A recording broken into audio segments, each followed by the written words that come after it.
There are people who have long since disappeared from your life, maybe months ago, maybe years, and yet they keep showing up. In the morning when you wake up, at night before you fall asleep, in the middle of a completely different moment, without invitation, without reason. And you ask yourself, what is wrong with me?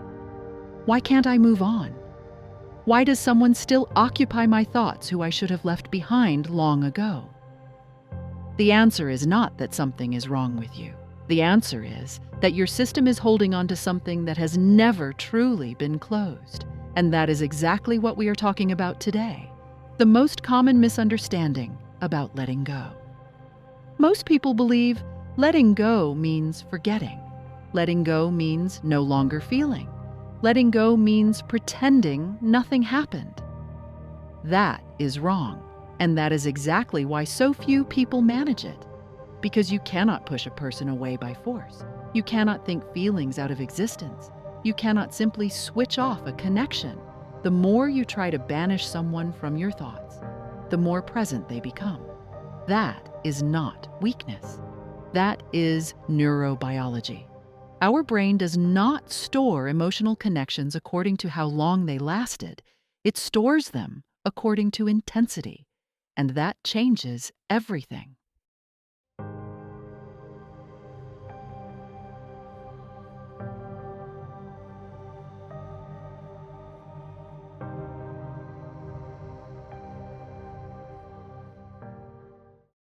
Why some short connections go deeper than long relationships. This is perhaps the most provocative point of this video, and at the same time, the most important. A connection of 3 weeks can occupy you longer than a relationship that lasted 2 years. That sounds irrational, but it is not. Because your system does not think in months. It thinks in experiences, in emotional opening, in hope, in longing, in what could have been. And this applies not only to romantic relationships. It applies to friendships that ended abruptly, to a close friend who simply disappeared without explanation, to a parent who was physically or emotionally absent, to a father who left, to a mother who was there but never truly present. These connections leave traces that have nothing to do with how much time you actually spent together. Because our system does not measure time. It measures meaning. And sometimes a parent who was barely there occupies more inner space than someone who was present every day. Because the longing for what was missing is often greater than the grief for what was lost. What you are really holding on to. Here is the honest part. And honest sometimes means uncomfortable. We are not always holding on to people. We are holding on to what we wanted to experience through them. The feeling of finally being seen. The feeling of finally having arrived. The feeling that this time everything would be different.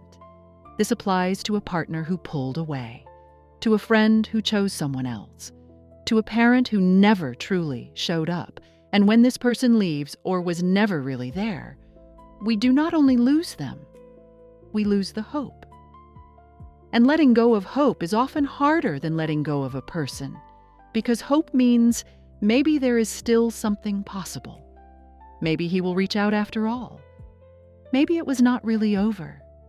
Maybe one day my mother will finally understand. Maybe one day my father will come back. And as long as hope is present, the connection is not truly closed. That is why real letting go does not begin with the other person. It begins with an honest question to yourself. What am I actually holding on to? The person or the hope? The relationship or the idea of it? The reality or the fantasy? What happens in your emotional state? Your emotional state has a task that it takes very seriously. It protects you from loss. And as long as a connection is still open, as long as hope is still present, it holds on. Not because it wants to harm you, but because it believes it is helping you. It says, do not let go yet. Maybe something will still come. Maybe it was not yet over. Maybe they will still come back. But exactly this holding on costs you energy, daily, invisibly. Sometimes without you even noticing, until you are exhausted one day, without quite knowing why, and your mind state tries to help. It analyzes, it explains, it searches for reasons, but it reaches its limits. Because real letting go does not happen in the head. It happens at a deeper level, where the connection was truly formed. What cord cutting really means. Perhaps you have heard this term before. Perhaps not. I want to explain it today, without esoteric language, without mysticism, without you needing to believe in anything. Cord cutting describes something that most people intuitively know: emotional connections that continue to exist even though the outer relationship ended long ago. Some call it attachment. Some call it imprinting. Some call it energetic connection. The term is not what matters. The experience is. And the experience is one most people know very well.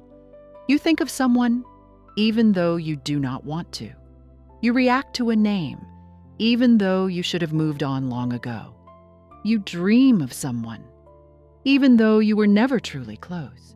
You still wait for a parent to finally understand, even though part of you knows they never will. You still hope a friendship will somehow repair itself, even though it has been silent for years. That is not imagination. That is an open connection that has not yet truly been closed. How cord cutting really works. Cord cutting does not mean forgetting someone. It does not mean pushing feelings away. It does not mean pretending the encounter never happened. Cord cutting means consciously honoring a connection, acknowledging what was, and then, with respect and clarity, releasing it.